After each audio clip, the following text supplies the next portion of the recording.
Hello, everybody, and welcome to another Arctic Update. I want to thank my amazing partner who got me this really awesome tripod.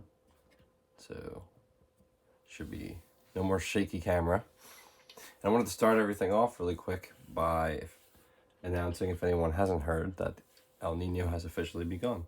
If you Google El Nino in any of your favorite search bars, I'm sure a number of articles will pop up given different temperature readings and different consequences of an El Nino, including droughts and storms, floods, and more potential tornadoes and hurricanes. Even Natural Petroleum Radio has reported this. So I want to make this one kind of brief. I've been out working with a mask outside a few days this week in the smoke. And if you haven't heard, Canada is still on fire. The Alberta fires have gotten a little bit better, and the Nova Scotia fires have gotten better. But now we're looking at big fires in Quebec over here, and there's still a lot of them going up in BC. The Donny Creek fire is the second largest in the province of BC's history. It's currently burning. It's burned an area larger than the city of Tokyo, 8 times the city of Philadelphia, so a huge amount. And looking here at the East Coast, getting blanketed with smoke, where I and a lot of fellow doomers have been observing these hazy conditions and yellowish to orange skies and a reddish sun from the particulates in the wildfire smoke. So with El Nino, we can see the sea surface temperature anomalies, and this is Earth Null School. Yeah, I apologize again if I'm a little spaced or anything. I've had a lot of wildfire particulate in the last week, but again, I'll put all the links up as I usually do. You can see here, big 3 degrees Celsius anomaly off of Peru, and that country, I believe, has announced a state of emergency in preparation for what's to come in terms of what extreme weather events from an El Nino. So when we look at sea surface temperatures, we can see, there's a lot of places close to Mexico that are already 30 degrees Celsius, and a lot of 18 to 20 degrees Celsius creeping up past America, past Canada. And I think a lot of this is cooler than average right now because we're already seeing a lot of melt.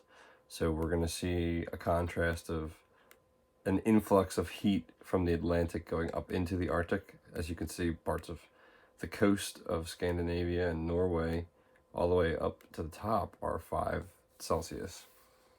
And for Americans, that's 42 degrees. So that's pretty warm for, the start of summer. And you can already see just from Earth Null School, there's patches of open water here in the ice. So that's bad news. Earth Null School, I believe, in the last few years updated their ability to track how much ice there is. So as you can see, there's like some patches here, and it doesn't look like there's very much in the Hudson Bay. And looking at one of my favorite sites, the HiCom site, you can see these peripheral edges over here. Isn't this better without the camera being shaky? These peripheral edges are basically gone. And over here in these areas to that side, in both the Barents Sea is almost entirely ice-free, and the Kara Sea is losing a lot of ice over here. You can also notice, so the Laptev Sea usually loses ice first. It's not alarming that it's losing ice. It's more alarming that it's losing thickness, and that thickness is extending through to the ESAS, the East Siberian Arctic Shelf, and almost up to the North Pole, that thickness loss. Here, and you can see a lot of open water forming in the ESAS, which I think is particularly alarming because that's one of the more shallow shelf regions of the Arctic where sunlight and UV radiation can go right through the water and right through young, thin, translucent ice and heat the seafloor and melt permafrost from the seafloor below. You can also see coming up to the Chukchi Sea, which is between Siberia and Alaska, we're getting a lot of water pushed. The thinner ice is starting to melt away and push heat up and melt the thicker ice in the Chukchi Sea. So this light blue color would be about 1 meter thick, and that's not really a lot to start summer with. As you can see here, this kind of front line of thicker ice, I'll zoom in a little more. At the bottom here, I noticed this a few weeks ago. You can see this kind of breaking off of the thicker ice, and it's kind of getting carried out over to what I believe is the Fram Strait over here.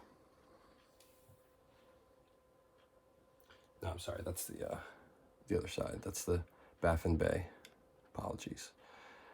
But you can see a lot of this thicker ice, which is basically what we need to protect the whole of Arctic ice as it stays together, already starting to kind of break apart and drift out to sea. And this projection is a week ahead of today. So it's the 9th currently, and it only goes to about the 14th or the 15th. So the 21st of June and 22nd is when summer really starts and the sun turns to the full heat of the Arctic. And we haven't even really seen those kind of projections, and we've already got a lot of loss of ice around the Canadian islands. Huge thickness loss in Hudson Bay. Might be ice free in a month. A lot of the Arctic seas already looking to be ice free soon. So, and the big thing I forgot is JAXA's doing maintenance, so we don't have extent data until the 12th. So by the time I do another video, which should be around summer starting, we'll have extent data again, and we'll be able to juxtapose that with the thickness loss we're seeing. So I hope you enjoyed this video, found it educational and informative. Please like and subscribe and share if you feel the need. I think this information will get more and more important as wildfires continue to exponentially increase. And, oh, one more thing I forgot. That study I did in the last video I did, there was a study that I reported on where the soot from all of these Canadian wildfires, well, some of them, is drifting up north to the Arctic and speeding up the melt of the ice by darkening it. So a lot of different things going on here, a lot of different cascading feedbacks, if you will. So look forward to another update on the situation in about a week or two. And thanks for tuning in, everyone. I really appreciate your time.